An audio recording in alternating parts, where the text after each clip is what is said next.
बिस्मिल्लाहिर्रहमानिर्रहीम। अस्सलाम वालेकुम। आज हम बनाएंगे बहुत ही चटपटी फ्लेवरफुल मज़ेदार सी टमाटर की चटनी। आपने इसको बनाकर गर्मा गर्म पराठों के साथ सर्व करना है। आप इसको एक बार ट्राई करेंगे तो आप बाकी की तमाम चटनियों को भूल जाएंगे। ये बहुत ही मज़ेदार टमाटर की चटनी बनकर तैयार होती है। तो चलिए इसको बनाना शुरू करते हैं। यहाँ पर हमने टमाटर लिए हैं लाल वाले, इनको अच्छे से वॉश कर लिए हैं। अब देखें साइड पर हमने कढ़ाई में पानी को उबलने के लिए रख दिया था। अब ये तमाम टमाटर जो हैं वो हम इसके अंदर डाल देंगे और इसको हमने ऊपर से कवर कर देना है और मीडियम आंच पर हम इसको तकरीबन 3 से 4 मिनट के लिए पकने के लिए रख देंगे। थोड़ी देर के बाद ढक्कन खोलकर हम चेक कर लेते हैं और आपने इस तरह से देखें कांटा या फिर छुरी से इसके अंदर कट्स लगा देने हैं और देखें ये काफ़ी अच्छे से टमाटर जो हैं वो सॉफ्ट हो गए हैं। अब चूल्हा हम बंद कर देंगे और तमाम टमाटरों को निकाल देंगे, थोड़ा सा ठंडा कर लेंगे और इसके ऊपर से हम छिलका उतार लेंगे। आप देख सकते हैं बहुत ही आसानी के साथ इनके ऊपर से ये छिलका उतर रहा है। तो इस तरह से छिलका उतारने के बाद टमाटर जो हैं वो काफ़ी अच्छे से सॉफ्ट हो गए हैं। इसको हम ग्राइंडर जग में डालकर इसकी हम ज़बरदस्त सी प्यूरी तैयार कर लेंगे। तो देखिए ज़बरदस्त सी हमारी ये प्यूरी तैयार है। अब इसको हम साइड पर रख देंगे। अब चूल्हे पर रख देंगे पैन और इसके अंदर डाल देंगे तकरीबन 3 से 4 चम्मच ऑयल। इसको गर्म कर लेंगे। ऑयल जब गर्म हो जाएगा तो इसके अंदर डाल देंगे आधी चम्मच साबुत ज़ीरा। ज़ीरे को हल्का सा हम भून लेंगे। देखिए जब इस तरह से ज़ीरे का हल्का सा कलर चेंज हो जाएगा तो इसके अंदर 1 अदद प्याज चॉप करके डाल देंगे। प्याज को ज़ीरे के साथ अच्छे से मिक्स कर लेंगे। यहाँ पर प्याज में हमने कलर नहीं लाना, बस हल्का सा सॉफ्ट ही करना है।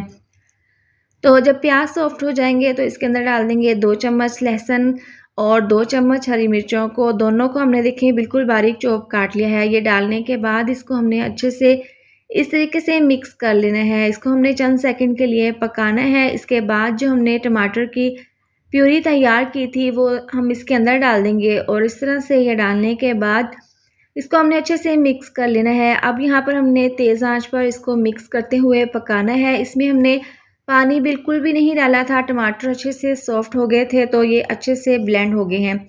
अब देखें आधी चम्मच टेस्ट के हिसाब से नमक डाल देंगे, आधी चम्मच कुटी हुई लाल मिर्च डाल देंगे, इसके साथ ही 1/4 चम्मच हल्दी पाउडर, आधी चम्मच पिसी हुई लाल मिर्च, आधी चम्मच धनिया पाउडर डाल देंगे। तमाम मसाले डालने के बाद इसको अच्छे से मिक्स करेंगे। नीचे से आँच हम स्लो कर देंगे और स्लो आंच पर हम इसको पकाएंगे ताकि मसाले जो हैं वो टमाटर के पेस्ट में अच्छे से पक जाएं और मसालों का कच्चापन भी दूर हो जाए।